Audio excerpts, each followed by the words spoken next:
La reserva al justo. WhatsApp de Audi. Hola, querido Justo, qué gusto escucharte. ¿Cómo te va? Aquí andamos, hermano.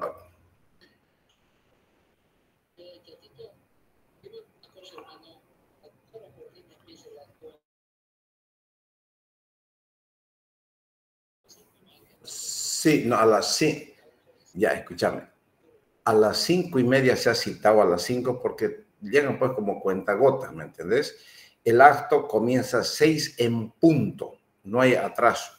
No hay atraso en eso. Por eso que se ha citado, le dije a Yamela, con 5:30. No es que van a llegar, no van a llegar a las 6, porque son los conozco principalmente las mujeres. Entonces, que estés a las 5:30, belleza, y para que llegues y ocupes un buen lugar. ¿Listo? Listo, querido hermano. Ya, gusto saludarte. Ya. Nos vemos, hermanito. Ya. Chao, chao. Chao, chao.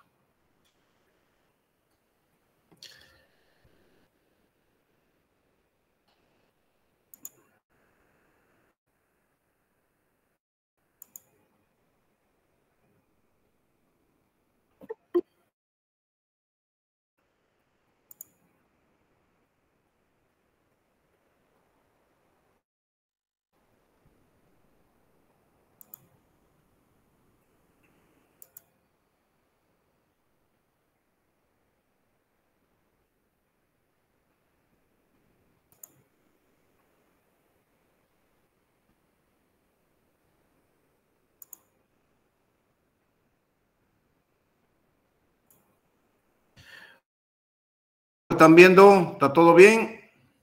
Sí, doctor, se ve.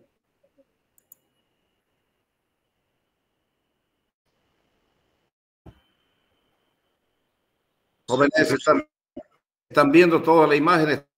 ¿Está bien? Sí, sí, doctor. Se puede.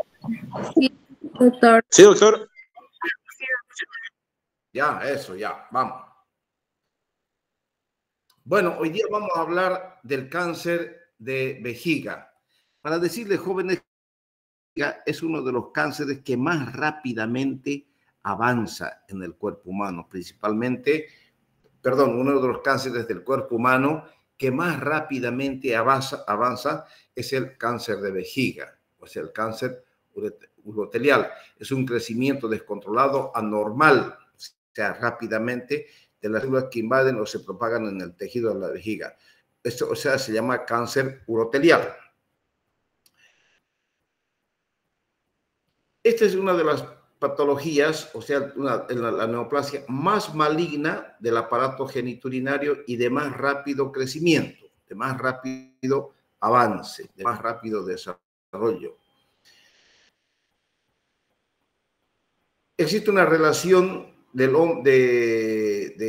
hombre a mujer de 2,5 a 1, más frecuente en hombres que en mujeres, y lógicamente la edad de mayor frecuencia en el hombre es entre los 55 y los 73 años de edad. Ocupa el cuarto lugar de los cánceres en el cuerpo. ¿Cuáles son los factores de riesgo? O sea, ¿por qué generalmente se presenta? Aquellos trabajadores que trabajan en impresiones, o sea, donde están en contacto con pinturas, donde hay en fábricas donde manipulan hierro, plomo, estaño, y aquellos que trabajan con pinturas industriales. Y hoy en día, yo he visto mucho paciente menonita con cáncer de vejiga debido a los productos químicos que ellos manipulan para matar los parásitos que invaden sus sembradíos, ¿no es cierto? Entonces, en los menonitas he visto bastante cáncer de vejiga. También tenemos como causa más importante el cigarro, o sea, jóvenes, aléjense del cigarro. Y los que trabajan con gas y el alquitrán, ¿no es cierto? Todos los derivados del petróleo. ¿Por qué el tabaquismo? ¿Por qué el cigarro? Para que tomen en cuenta una comparación. El abuelo de mi esposa murió de 94 años. Y ese hombre siempre, escuchen bien, siempre él fumó sus puros que él mismo hacía, que él sembraba tabaco y él mismo lo fabricaba y él mismo lo consumía. 94 años. Y nunca tuvo ningún problema. ¿Por qué? Porque era un producto natural. El tabaco, lógicamente, los que hacen aquí en el oriente, ¿no es cierto? Ustedes van a ver, tienen que hacer secar la hoja, la hacen secar la hoja y luego la manipulan haciendo sus, como dicen, sus charutos, ¿no es cierto? Los charutos para luego ellos mismos lo fuman. Entonces, ese producto natural nunca a este señor le hizo daño, nunca, porque yo lo conocí fumando su charuto y el hombre fumaba, pero lo que él hacía, jamás probó un cigarrillo de los productos que se venden en las tiendas, LM, el Pacific, en fin, tantos cigarros que se venden, ¿no es cierto? ¿Por qué? Porque la industria del tabaco manipula o utiliza mucho la alfa y la beta naftilamina. Y se ha demostrado que la alfa y la beta naftilamina actúan a nivel del nucleolo en la célula vesical y a través del ADN, ácido desoxirribonucleico, entonces se ocasiona un cambio importante en la célula. Compromete una célula, basta que una célula se comprometa para que comience a expandirse el cáncer de vejiga. Esa es la causa del por qué el cigarrillo, el tabaco, hoy en día provoca mucho cáncer de vejiga, debido a la alfa y la beta naftilamina. ¿Qué pasa? ¿Qué ocurre? Los primeros síntomas se presentan como una irritación o como manifestar como si tuviese una infección crónica de la vejiga, ¿cierto? Y se relaciona mucho a la esquistosomiasis, ¿no es cierto? Porque la esquistosomiasis puede derivar es una enfermedad parasitaria. La esquistosomiasis puede derivar también, no es una ley absoluta, no es una norma absoluta, sino que la esquistosomiasis predispone a desarrollar un cáncer de vejiga. No es que la esquistosomiasis sí o sí va a derivar en un cáncer de vejiga.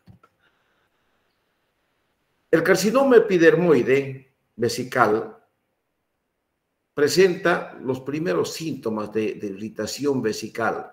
Cuando hay una inflamación de la vejiga se llama cistitis, ¿no es cierto? Fíjense aquí esta figura. Nosotros sabemos que la pared vesical tiene la serosa, aquí está la serosa, presenta 3 capas musculares, 2 longitudinales, una externa y una interna y una circular media.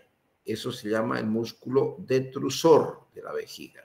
Y luego tenemos una mucosa y una submucosa vesical que está por acá por dentro, ¿no es cierto? Esas son las paredes de la vejiga. ¿Cuáles son los antecedentes personales del cáncer de vejiga? Fíjense, esto es una vejiga en un estudio histopatológico, donde aquí tenemos la pared vesical normal y fíjense estos apelotonamientos. Esto es un cáncer, es un tumor vesical. La tabla de clasificación o TNM del cáncer de vejiga habla de un tumor primario.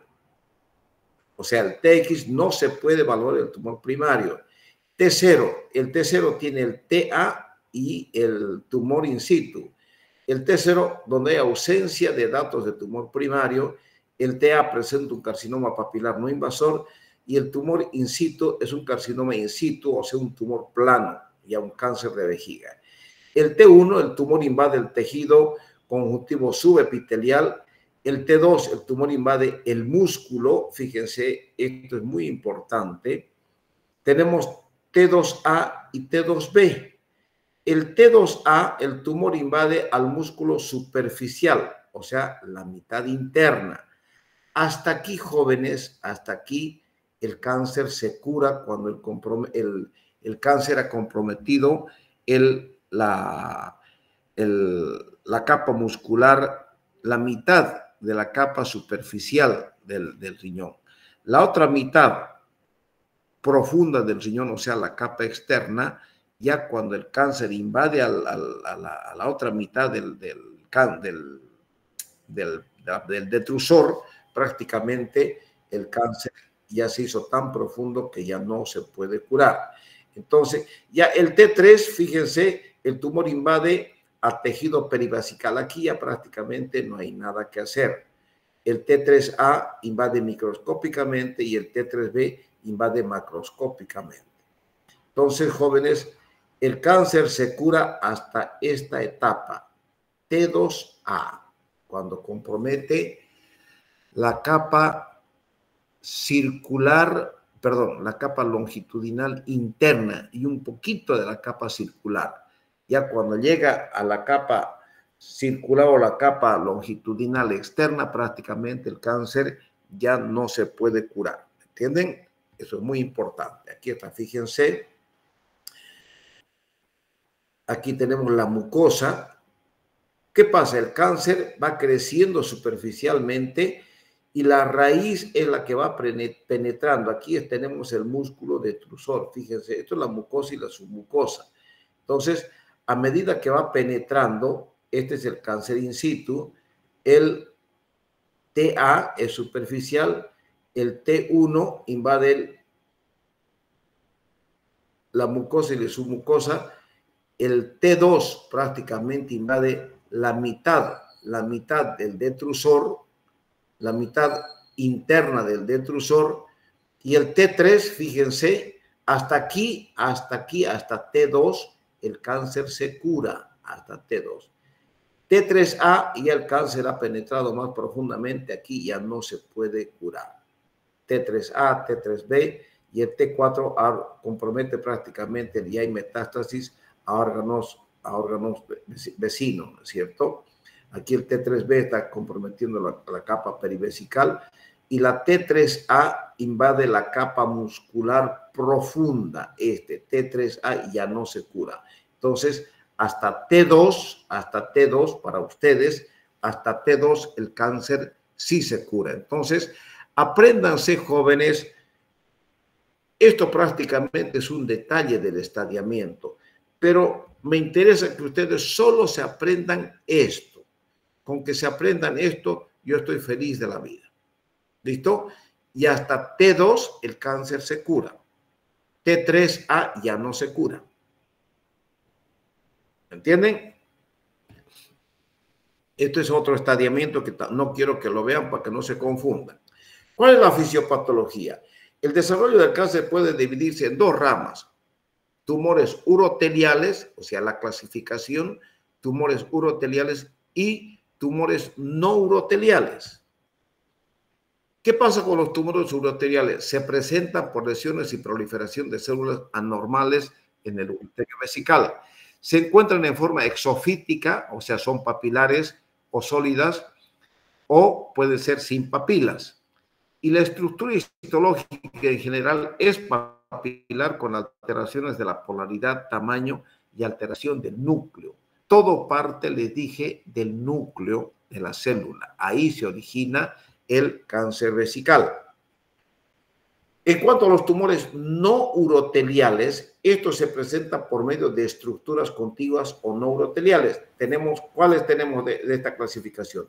El carcinoma epidermoide, el adenocarcinoma, los tumores mixtos e indiferenciados y los tumores por metástasis de otros tumores, como ser linfomas, feocromocitomas, endometriomas y sarcomas. Son los tumores no uroteliales. Entonces, esos conceptos ustedes tienen que tenerlos claros. Entonces, tenemos los tumores de la vejiga urinaria, tumores uroteliales de células de transición. ¿Cuáles son los tumores uroteliales? El papiloma invertido, el papiloma que es exofítico, los tumores uroteliales de escaso potencial maligno, el carcinoma urotelial, el carcinoma in situ y el carcinoma epidermoide. Son tumores de la vejiga urinaria, los tumores uroteliales. Entonces, el 95% de los cánceres de vejiga tienen origen epitelial y solamente el 5% de los tumores de la vejiga tienen origen mesenquimatoso. ¿Cuál es el horizonte de progresión clínica? Progresando. La infección frecuentemente compromete el tracto urinario, donde existen hábitos inadecuados de higiene urinaria. Todos estos hábitos inadecuados de higiene urinaria, en fin, son un factor de riesgo de fondo para el cáncer de vejiga, donde existe una lesión en los genes durante la vida celular, existe displasias y existen metaplasias. Esta displasia o metaplasia conlleva a una formación de tumores en la superficie de la vejiga, donde existe una alteración de los genes supresores P53 y BTA o antígenos de Lewis X. Estos son marcadores tumorales, para detectar el cáncer de vejiga. Entonces, si yo les pregunto, ¿qué marcadores tumorales conoce usted? Tenemos los genes supresores P53, BTA o antígenos de Lewis X. Aquí está, tenemos el cáncer de vejiga, donde existen factores predisponentes, el cáncer de vejiga donde se presenta, tiene una progresión lineal y donde hay una inactivación de genes supresores P53, que son marcadores tumorales. Se inactivan estos marcadores y ocasionan una progresión lineal en el desarrollo del cáncer, donde hay una delección de los genes de supresión tumoral, como ser el P53, que ocasiona un progreso invasivo del cáncer de vejiga. También tenemos el 9P y el 9Q, donde por esta causa se presentan tumores superficiales y tumores planos. Estos jóvenes no les voy a preguntar, solamente quiero que tengan, para mí me sirve de mucha orientación para explicar el cáncer de vejiga, pero es una imagen diapositiva, solamente que para mí yo le entiendo perfectamente qué es lo que ocurre con los genes supresores, se inactivan para el desarrollo del cáncer lineal. Entonces, esto no les voy a preguntar, solamente se los muestro para que ustedes tengan una idea cómo el cáncer de vejiga va en progreso. ¿Cuáles son las capas de la pared de la vejiga? Fíjense, tenemos primeramente un epitelio de transición que está lo más superficial, aquí está la vejiga, tenemos una lámina propia, tenemos una submucosa, aquí está el músculo detrusor, fíjense, capa longitudinal interna, capa circular media y capa longitudinal externa. Todo esto es el músculo detrusor y luego tenemos aquí la adventicia, o sea, la serosa, la capa externa de la vejiga, ¿no es cierto? ¿Qué pasa con el carcinoma uroteliano? Fíjense, esto es como imagínense una plantita que está creciendo, donde la raíz aquí es bastante superficial. Tenemos el carcinoma o papiloma papilar o carcinoma papilar, donde, fíjense, compromete la mucosa y la submucosa, ¿no es cierto? Este es un carcinoma papilar infiltrante. ¿Por qué es infiltrante? Porque se infiltra, se mete, ya compromete la mitad. Fíjense, este es el músculo detrusor y compromete hasta la mitad del músculo detrusor. Hasta esta etapa el cáncer se cura. Fíjense, el carcinoma plano no infiltrante, donde este tipo de cáncer, en vez de crecer en profundidad, crece comprometiendo la superficie de la vejiga. Estos cánceres que se desarrollan rápidamente y por supuesto que son más fáciles de curar y de tratar. Estos son los cánceres que prácticamente nos llevan a la muerte, jóvenes. Aquí tenemos un carcinoma infiltrante que prácticamente ya comprometió la mucosa, submucosa, comprometió toda la pared muscular y nos llegó prácticamente hasta la serosa. ¿Qué pasa con el carcinoma papilar? Así, esta forma tiene el carcinoma papilar. Mírenlo.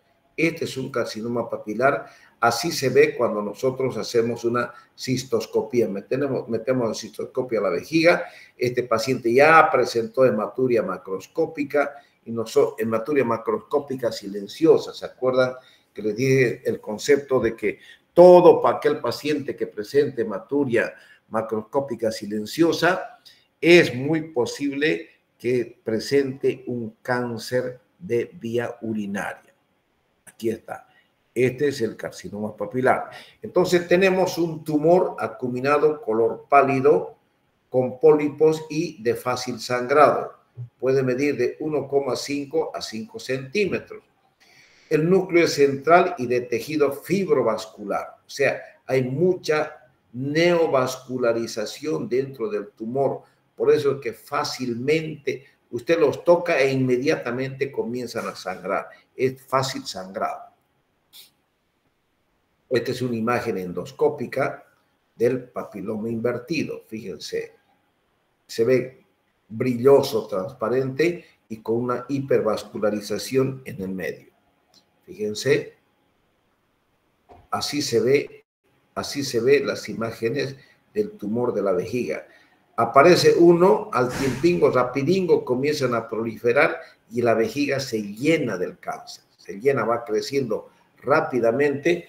Yo tuve una paciente joven donde le dije, operate. Esperó 1 mes y medio y ya al mes y medio no había condición de operarlo. ¿Por qué? Porque comprometió todo el trígono y el cuello de la vejiga. Era la mamá de un compañero de curso, donde yo le dije, yo no me animo. ¿Por qué? Porque la voy a dejar incontinente a tu madre. Entonces, ella se fue al Brasil y en el Brasil prácticamente, primeramente, le hicieron como una quimioterapia sistémica y después entraron despacito a operar. ¿Por qué?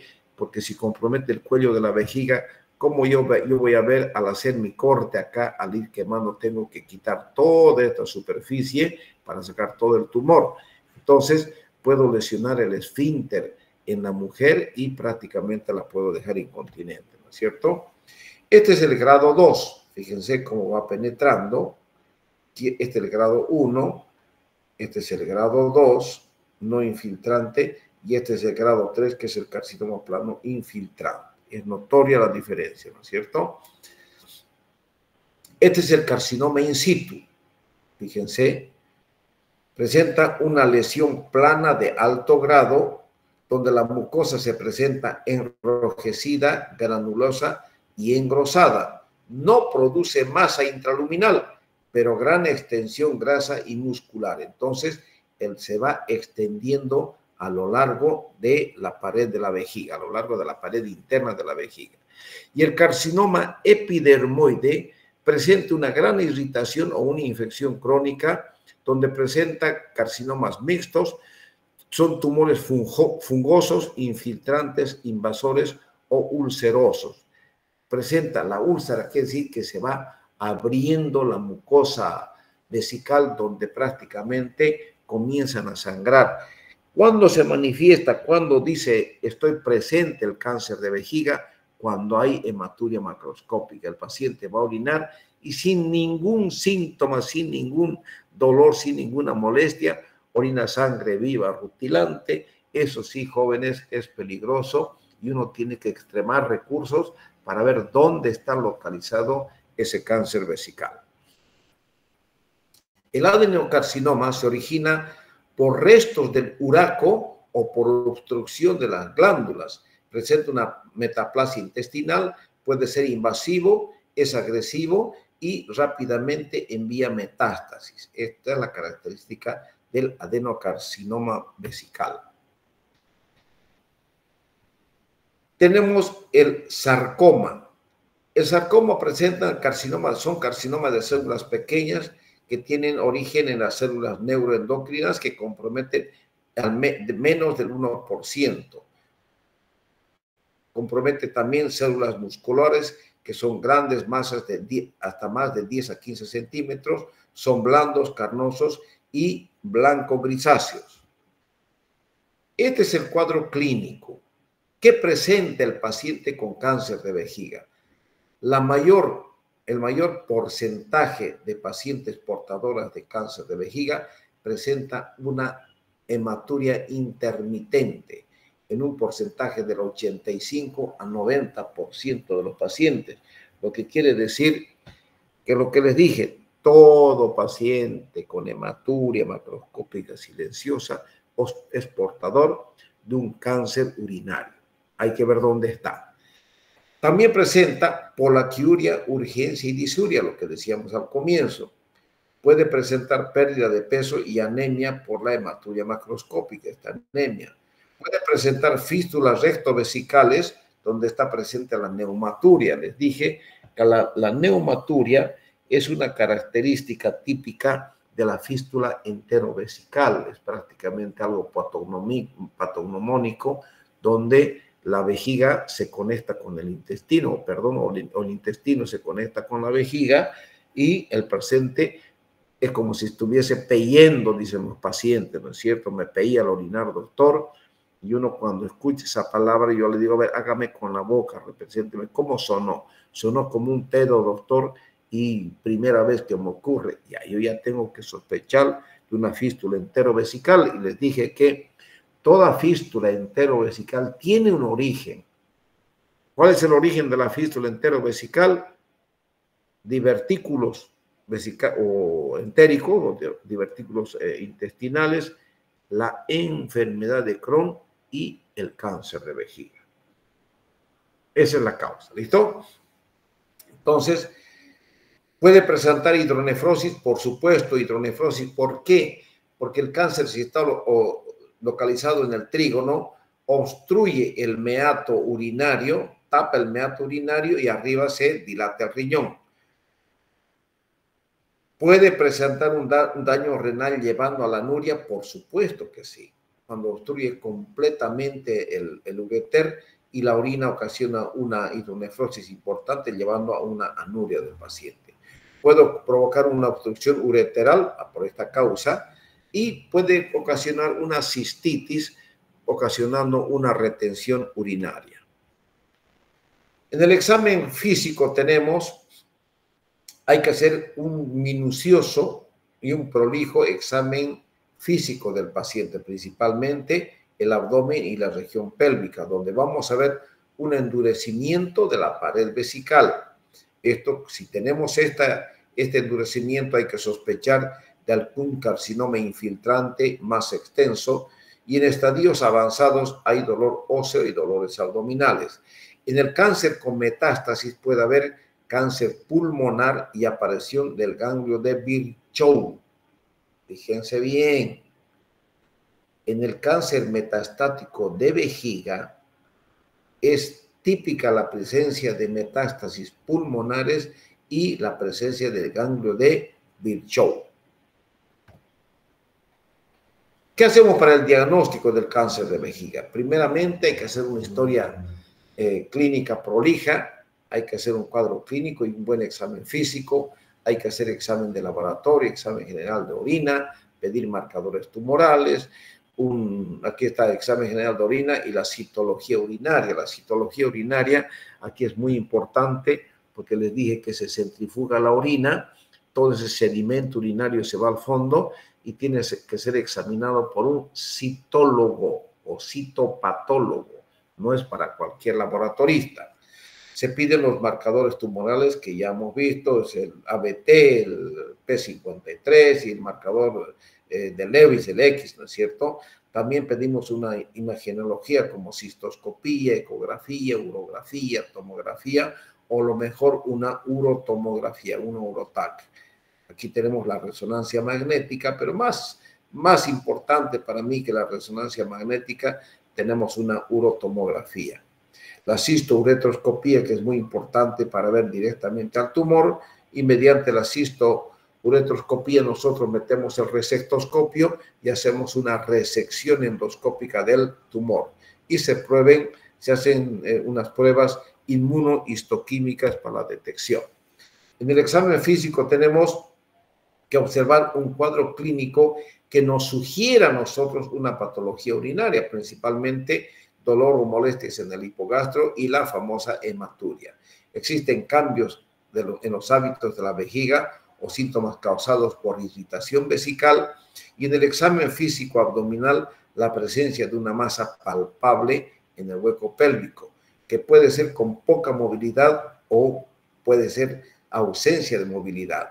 La rigidez, jóvenes, a expensas del tono muscular de la pared abdominal, nos muestran que un cáncer de vejiga ya no puede ser operado. Me explico mejor. Cuando yo palpo en hipogastrio una gran masa, y lógicamente ya no tengo duda que es un cáncer de vejiga, y lo palpo el cáncer, el paciente está con hematuria macroscópica, yo debo saber, en este caso ya no hablamos de estadio, de querer hacer una cirugía endoscópica, no, ya estamos hablando de hacer que ese paciente haga un tratamiento clínico y tratar de prolongar la vida, o sea, hacer que muera bien. Entonces, en estos casos se hace una cistectomía radical. Y cuando yo veo un cáncer extenso, un cáncer que a la palpación noto el hipogastrio abombado con la típica palpación de la vejiga, entonces, para saber si esa vejiga se puede o no se puede extirpar, yo lo cedo al paciente, le introduzco, si fuera mujer, le introduzco el dedo en la vagina y mi otra mano palpa el hipogastrio, y si logro mover la vejiga, si la vejiga se moviliza, esa vejiga es posible extirparla, o sea hacer una cistectomía radical. En los casos del hombre se hace un tacto rectal y la palma de la mano de la otra mano palpa el hipogastrio y lo mismo. Si se puede mover, si se mueve la vejiga, es posible hacer una cistectomía radical, pero en paciente sedado, bajo sedación, no en paciente despierto. Aquí dice mujeres, la exploración bimanual, lo mismo también que en el hombre. ¿Qué vamos a ver en el hemograma? Se va a evidenciar la presencia de anemia, ¿no es cierto? ¿Por qué? Por la hematuria crónica. Existen datos de inmunosupresión y anemia en caso de afección a la médula ósea por la enfermedad metastásica. El paciente presenta una anemia galopante. En la gammagrafía ósea, fíjense, estas son imágenes metastásicas de un cáncer de vejiga. Aquí está un cáncer de vejiga que ha comprometido los huesos ilíacos, una porción de la columna cervical, y aquí prácticamente está toda la columna comprometida, ¿no es cierto? Ayuda a mostrar metástasis cancerígenas en los huesos, la gammagrafía ósea. Esto casi nosotros cuando vemos un cáncer de vejiga no pedimos esto. El estudio más nosotros lo solicitamos cuando vemos el cáncer de próstata. Ya cuando lógicamente nosotros hacemos una cistectomía radical, ya una radiografía de pulmón, ya una tomografía de pulmón nos muestra las imágenes metastásicas y el tratamiento cambia radicalmente, no con fines curativos, ya no se va a curar ese hombre, sino paliativos, o sea, hacemos que ese paciente muera bien. ¿Qué quiere decir morir bien? Hacer que ya no presente. ¿Por qué hacemos la cistectomía radical? Porque ese paciente está constantemente en una hematuria macroscópica y hay que hacer transfusión. Le da la sangre el hermano, le da la hermana, luego el otro hermano, la sobrina, el sobrino, y así va acabando con toda la familia, jóvenes, porque la sangre no para de salir. Acaba con el vecino, la familia del vecino, de la otra vecina, algunos amigos le donan sangre, pero como no para de salir sangre, van pidiendo y pidiendo transfusión y transfusión y transfusión. Entonces, para que no muera desangrado, para que ese hombre muera, pero muera bien, hacemos la cistectomía radical con avocación de ureteres a intestino o a la piel, ureterostomía cutánea se llama eso. Entonces, ese paciente está orinando a través de la piel y de a poquito se va yendo hasta que se muere, ¿cierto? En el examen general de orina, ¿qué vamos a ver? Una hematuria micro o macroscópica. La macroscópica es la más común. Puede haber presencia de piuria cuando hay una infección agregada, la orina se presenta turbia, hay una densidad urinaria elevada y un sedimento rico en células exfoliadas, o sea, para hacer citología urinaria, ¿no es cierto? Existe azoemia, o sea, aumento de la urea y la creatinina, la urea principalmente, y por una oclusión ureteral, o sea, está entrando en insuficiencia renal. La citología urinaria. Existe gran número de células exfoliadas del ureterio normal y maligno. Las características citológicas del carcinoma ureterial están bien definidas. Esto lo conocen muy bien los citopatólogos. Las alteraciones en la relación núcleo-citoplasma y en la morfología nuclear son notorias. Existen núcleos con membranas irregulares e hipercromáticos. Es lo típico del cáncer de vejiga, que esto lo detectan fácilmente los citopatólogos. Fíjense una imagen, aquí tenemos una cistografía donde todo esto es tejido sano, todo es tejido sano. Aquí está localizado el cáncer de vejiga. Fíjense, aquí tenemos tejido sano, y aquí tenemos una buena porción de cáncer de vejiga. Aquí prácticamente tenemos la vejiga, una cistografía. Fíjense, estas son metástasis óseas, ya prácticamente está viendo reflujo vesicoureteral, la vejiga está llena de cáncer. Fíjense acá, este hueso es típico de metástasis. ¿Dónde está? Mire, este es un cáncer de vejiga grande, ocupa más de la mitad de la vejiga y ya el cáncer ha enviado metástasis al hueso. La tomografía y la resonancia magnética son muy útiles cuando hay sospecha de metástasis a otros órganos. ¿Por qué? Porque se ve una diseminación ganglionar y el compromiso de los otros órganos. Y nos sirve la tomografía y la resonancia para determinar la localización de los carcinomas en el tracto urinario. También nos sirve la ecografía y la tomografía, por supuesto. Esta es una imagen ecográfica y la ecografía nos muestra claramente, parece un arbolito dentro de la vejiga. Es un cáncer vesical. La tomografía, vean acá, esta es la capacidad vesical, esta es la vejiga, y aquí tenemos localizado el cáncer, un tumor vesical en la vejiga, ¿cierto? La tomografía y la urografía excretora. Aquí tenemos la tomografía, fíjense esta imagen tomográfica, donde vemos un gran tumor de vejiga, prácticamente más de la mitad de la vejiga está comprometida. Esta es una urografía excretora. ¿Por qué? Porque estoy viendo la pelvis renal, cáliz y fundíbulo pelvis, este es el ureter. El otro riñón izquierdo con su pelvis, ureter contrastado. Esta es la vejiga sana, y todo esto ya es cáncer de vejiga. Cáncer prácticamente que está comprometiendo todo el piso de la pared vesical. Aquí tenemos una infiltración parietal en ecografía, donde fíjense, es como una plantita, como un arbusto que está creciendo dentro de la vejiga. Nos sirve de mucho la cistouretroscopía y, por supuesto, a través de la cistouretroscopía nosotros hacemos la biopsia del cáncer de vejiga.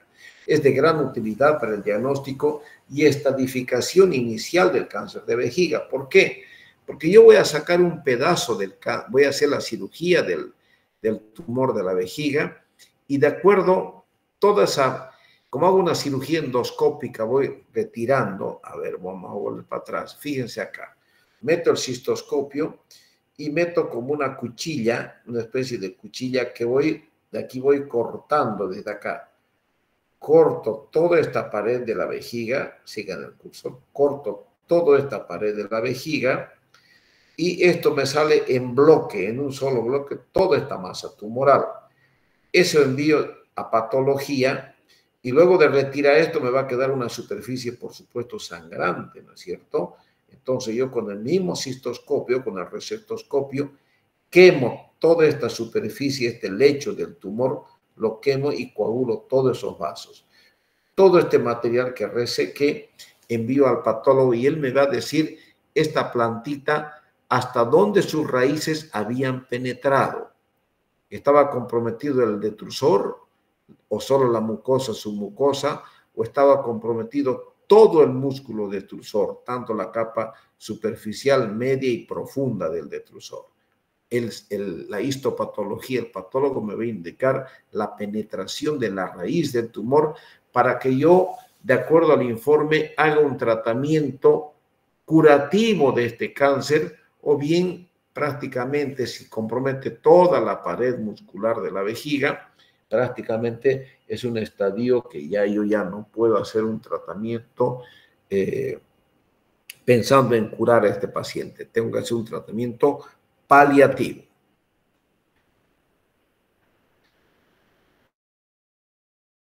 La cisturetroscopía, o sea, la cistoscopía nos sirve para biopsia, les decía, ¿no es cierto? Y la biopsia se toma por una resección transuretral. Meto el resectoscopio, ya les dije cómo hago para resecar el tumor. Es poco específica para la lesión de bajo grado. En caso de lesiones de alto grado es mejor la prueba, es más indicativo. La cistoscopía, escuchen, lean esto, es tan importante. La cistoscopía fluorescente sirve para mejorar la detección de las lesiones vasculares.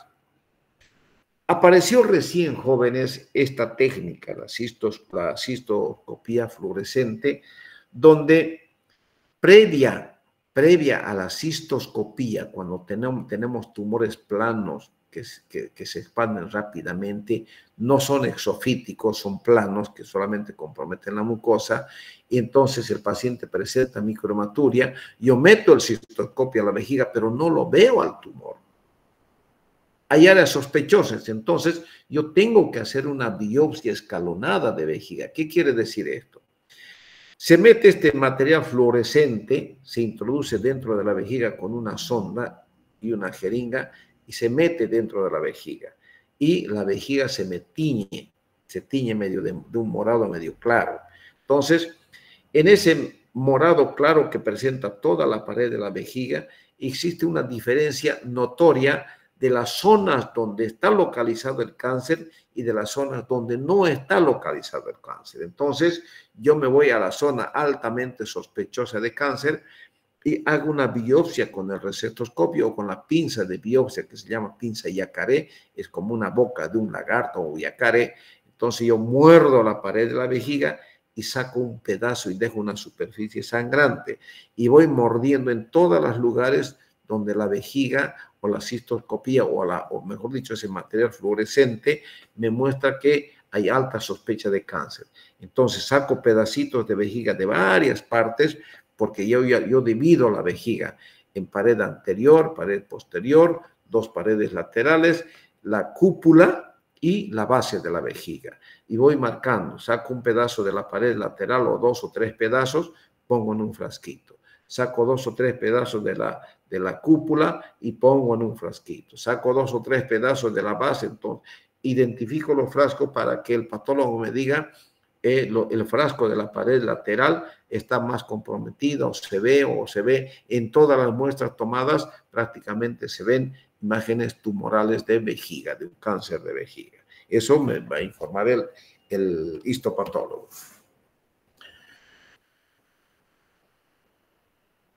Aquí tenemos el cistoscopio flexible, donde se introduce por la uretra y prácticamente aquí, este es un haz de luz, este es el rígido.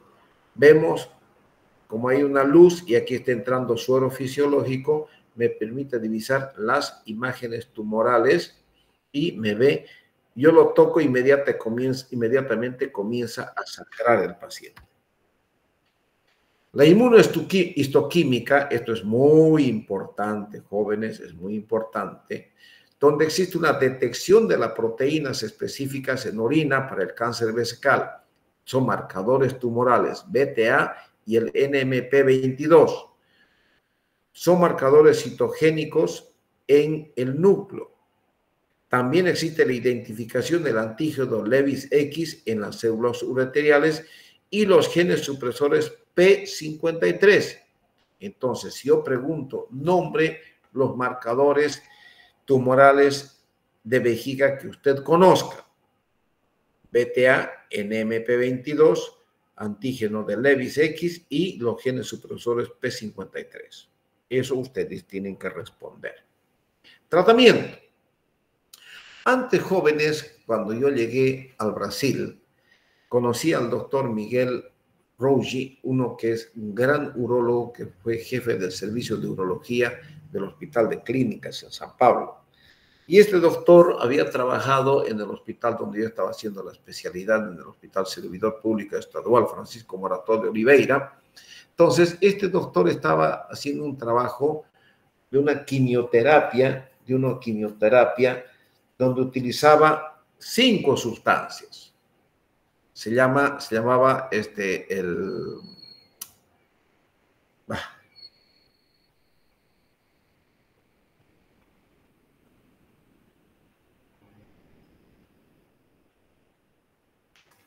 se me fue el nombre. Bueno, ahorita me voy a acordar. Entonces, utilizaba 5 componentes químicos de quimioterapia para que desaparezca el cáncer de vejiga. Y él nos mostró en aquella oportunidad que con ese tratamiento, lo tengo en la punta de mi lengua, bueno, hacía este tratamiento con estos 5 productos y él nos mostraba imágenes donde veía cómo la imagen del cáncer de vejiga iba desapareciendo. Eso nos mostró en una oportunidad. Pero a los 6 meses nos dio otra charla, porque ese era su hospital donde él había comenzado, y nos dio otra charla donde nos dijo que prácticamente quedaba en nada. Todo lo que había investigado prácticamente fue un fiasco para él. ¿Por qué?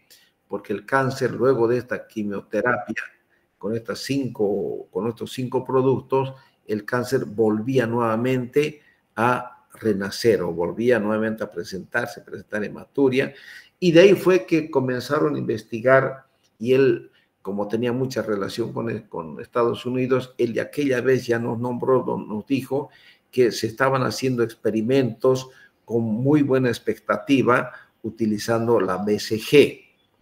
¿Alguien puede decirme para qué sirve la BCG?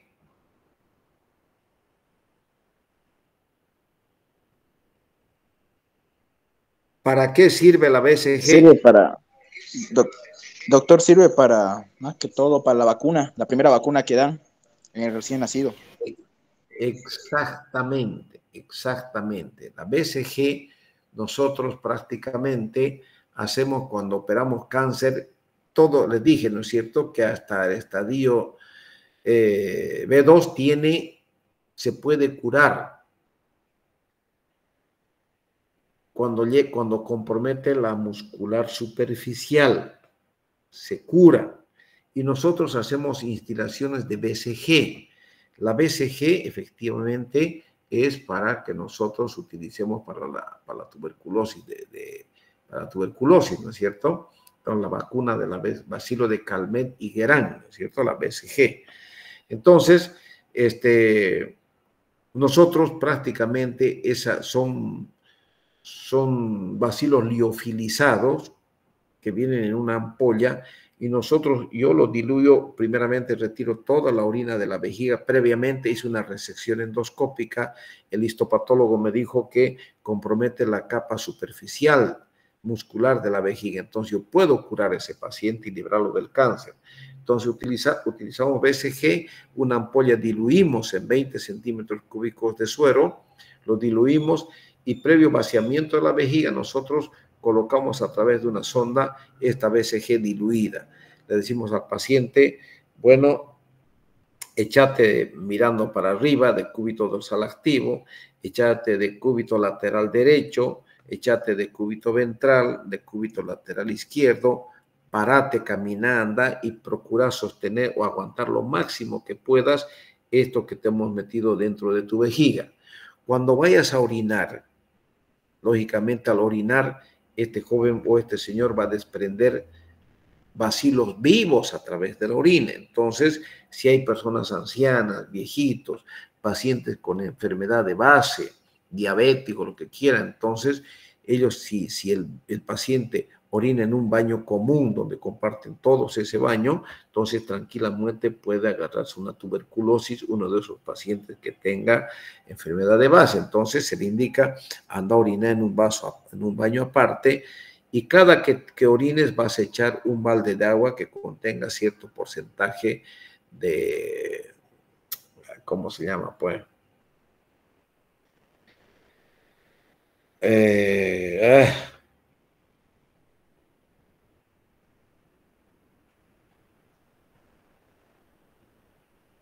¿cómo se llama? Para limpiar los pisos. Ese líquido, es líquido, parece Detergente. agua. Hipoclorito, No es doctor. un detergente. Es hipoclorito, exactamente, hipoclorito de sodio, ¿no es cierto? Se echa hipoclorito de sodio, o sea, la famosa lavandina. La lavandina se echa un vasito pequeño en un balde de agua, entonces el paciente orina, inmediatamente tiene que echar ese lavandina con agua para evitar la proliferación y que el bacilo vaya y contamina a una persona en la casa. Se hacen instilaciones una vez por semana durante 4 semanas y luego se hace por mes durante 6 meses seguidos y luego se va espaciando. Esto no les voy a preguntar, pero tienen que saber que la BCG está dentro del tratamiento curativo del cáncer de vejiga y del estadio. Ahora, también se puede hacer quimioterapia y radioterapia en estos pacientes. Aquí está el tratamiento quirúrgico por vía endoscópica. Este es el resectoscopio. Entonces, fíjense, esta puntita tiene es como un alambrito que hace una U, se mete y con eso va sacando en pedazos el tumor a través de este aparato, ¿ya? Y luego el mismo aparatito uno cambia de pedal y quema toda la superficie donde estaba anidado el tumor de vejiga. También se puede hacer una cistectomía parcial. Si tenemos un cáncer localizado en este sector y nosotros queremos ver en el paciente que está creciendo rápidamente, entonces, con la intención de querer salvar al paciente, puedo hacer una cistectomía parcial.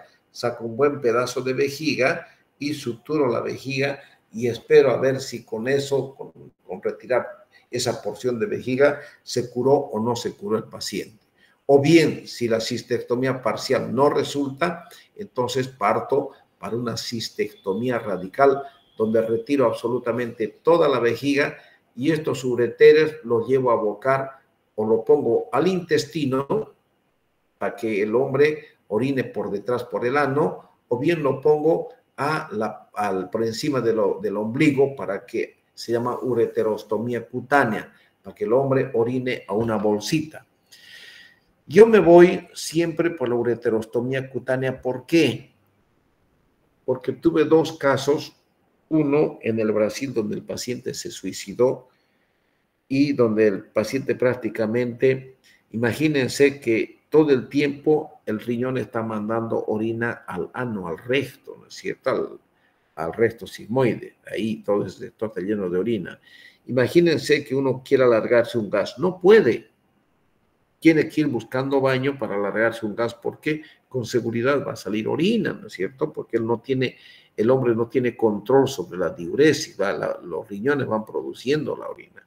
Entonces el hombre terminó suicidándose. Entonces es ahí que nosotros paramos la oreja y buscamos a las trabajadoras sociales para que indaguen. Principalmente se vio que las personas con bajo nivel cultural no toleran un neoimplante de ureter en el intestino, en el colon. No aceptan. Y el suicidio vino, ¿por qué? Porque el nivel cultural de ese paciente no le daba para que viva así, él no aceptaba vivir así. Pero sí, la gente más culta, uno les instruye, les orienta, y la gente más culta acepta vivir en esas condiciones. La gente campesina no. Entonces, aquí en Santa Cruz, yo indagué, uno tiene que hablar con el paciente, preguntar al paciente si usted quiere esto, pero su vida va a ser así, así, así, así, así, así. Entonces, doctor, yo prefiero suicidarme. No, ¿cómo se va a matar? Vamos entonces, pongámosle a la piel. Y le puse a la piel acá, y el paciente, lo que pasa es que el paciente tenía un amante, y el amante lo dejó. ¿Por qué? Porque olían a orines, pues la bolsa donde recolectaba orines, esos pacientes huelen a orines. La amante lo dejó y ese paciente se suicidó aquí en Santa Cruz. Entonces, esas dos experiencias les hablo que uno tiene que tomar muy en cuenta esos aspectos. ¿Listo? Entonces, ¿qué hacer en la etapa clínica A y B1? Cuando está en etapa y B1, o sea, donde compromete la muscular superficial, hay que hacer una resección transuretral de vejiga, una vigilancia e inmunoterapia con BCG versus RTU, o sea, una resección transuretral, y quimioterapia intravesical. Se puede hacer la quimioterapia intravesical, hoy día estamos haciendo porque no encontramos BCG. Cuando encontramos en etapa B2 y C, o sea, cuando ya compromete la muscular profunda y cuando ya ha salido de la capa muscular y está en la serosa, prácticamente se tiene que hacer una cistectomía radical y una derivación urinaria, o intestino grueso o a pared vesical. Y la etapa clínica D, ya cuando envía metástasis a distancia, se hace una quimioterapia y radioterapia paliativa para evitar que ese paciente muera desangrado y tratar de prolongarle un poquito más la vida. El carcinoma ureteral y del pelvis renal. Ya estamos subiendo prácticamente al cáncer de ureter y los cánceres de pelvis renal. Corresponden al 4% de los tumores uroteliales. Es multicéntrico en una presentación en hombres de 65 años, más en hombres que en mujeres, y los pacientes con carcinoma simple del tracto superior tienen riesgo de desarrollar carcinoma de vejiga y contralateral del tracto superior. ¿Qué quiere decir esto? Jóvenes, el cáncer de ureter y el cáncer de pelvis sí o sí se puede implantar en vejiga. Sí o sí. Pero nunca el cáncer de vejiga asciende hacia la pelvis renal. No asciende. Entonces, jóvenes, el cáncer de ureter y de pelvis pueden llegar a implantarse en vejiga, por supuesto que sí. Va siempre de arriba para abajo. La etiología son factores predisponentes, el cigarro y la manipulación de tintas, solventes industriales, como habíamos visto, ¿no? El uso de la ciclofosfamidia y en la nefropatía de los Balcanes y el uso de torostrast, agente de contraste anteriormente utilizado en la pirografía retrógrado. Esto ya no utilizamos, pero predisponía frecuentemente al desarrollo de cáncer ureterial, o sea, de cáncer de pelvis y de ureter. El 90% son carcinomas de células transicionales, 7-15% son epidermoides, el adenocarcinoma es el patrón papilar sólido mixto, y los tumores mesodérmicos son pólipos, jóvenes, pólipos fibroepiteliales, gliomas y angiomiomas. Existe una diseminación a partir de las estructuras contiguas como ser el riñón, ovario y los tumores cérvico-uterinos. La estadificación, esto no les voy a preguntar, no quiero preguntarles porque con esto se van a chipar enteringo. Además, ya les dije, no quiero sacar los urólogos, pero sí que tengan conceptos de urología. Aquí está la estadificación. Esto no. ¿Cuáles son los síntomas y signos? Existe una hematuria macroscópica en 70-90% de los casos, hay dolor en el flanco, síntomas irritativos a la micción y sensación de masas en el flanco debido a hidronefrosis. Lógico, si hay crecimiento en el ureter, entonces ese ureter se tapa con el tumor y ocasiona por arriba una hidronefrosis, ¿no es cierto? ¿Qué vamos a encontrar en el laboratorio? Una hematuria, hay piuria, valores elevados de enzima hepática debido a metástasis al hígado, células exfoliadas en el sedimento urinario y hay aumento del antígeno carcinoembrionario, jóvenes. Fíjense, aumento del antígeno carcinoembrionario que es específico para tumores uroteliales. Subrayen, esto subrayen. ¿Qué vamos a pedir? Una urografía intravenosa, una tomografía con contraste, una uroTAC con contraste, en fin, para ver en la pelvis defecto de represión, dilatación pielocalicial, obliteración o amputación de los cálices. Por ejemplo, acá, aquí está presente el tumor, está carcomido este cáliz, como acá también está carcomido, ¿no es cierto? Disminución de la excreción de contraste, y hay una hidronefrosis e hidroureteria. No es este de los casos, no es así. Aquí vemos un cáncer del piso de la vejiga. ¿Qué nos facilita el diagnóstico? Una buena ecografía, la tomografía, la resonancia magnética, la citología urinaria y la endoscopia ureteral. Este es el ureteroscopio flexible, donde entro a vejiga y me entro al ureter y a través del ureter llego a ver prácticamente el tumor ureteral. Lo miro y digo, esto es un tumor del uréter. Está localizado en la unión del tercio superior con el tercio medio. Entonces, con el ureteroscopio detecto prácticamente. Entonces, ¿qué datos imagenológicos o qué estudios imagenológicos puedo pedir para el diagnóstico de un cáncer de pelvis renal o de uréter? Una ecografía, tomografía, resonancia magnética, citología urinaria y una endoscopia ureteral, una ureteroscopía. El tratamiento. El tratamiento en cáncer, fíjense, aquí está el cáncer de vía excretora, o sea, del ureter que comprometió. Si los dos riñones están sanos, si el otro riñón está sano y no tiene ningún compromiso, se debe hacer en ese paciente una nefroureterectomía. Se saca el riñón, todo el ureter hasta su implante en vejiga se debe retirar.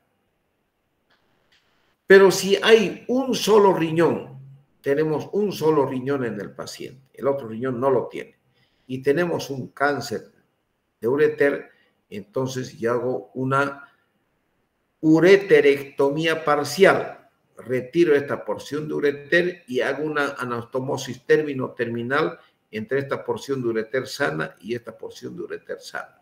Lógicamente, jóvenes, ustedes tienen que saber que este tumor va descendiendo y puede implantarse en la parte inferior del ureter, por supuesto que sí. Entonces, puede que existen recidivas, claro que sí. Entonces, el tumor puede ser bilateral también.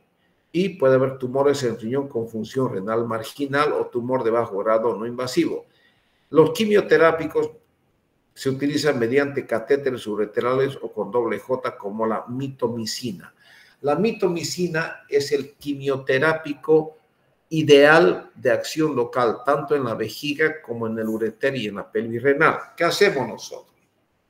Nosotros colocamos un catéter por vía endoscópica hasta el riñón. Y a través de ese catéter nosotros introducimos la mitomicina, previa resección endoscópica de ese tumor de pelvis renal. Eso es todo, jóvenes, por hoy día. Y el martes vamos a continuar con hiperplasia prostática benigna. Jóvenes, nos faltan solamente 2 clases para dar el primer parcial. O sea, el martes avanzamos, el jueves avanzamos cáncer de vejiga, el sábado vemos las imágenes y la subsiguiente semana ya está el primer parcial de urología, el subsiguiente martes. Jóvenes, estudien, vayan preparándose.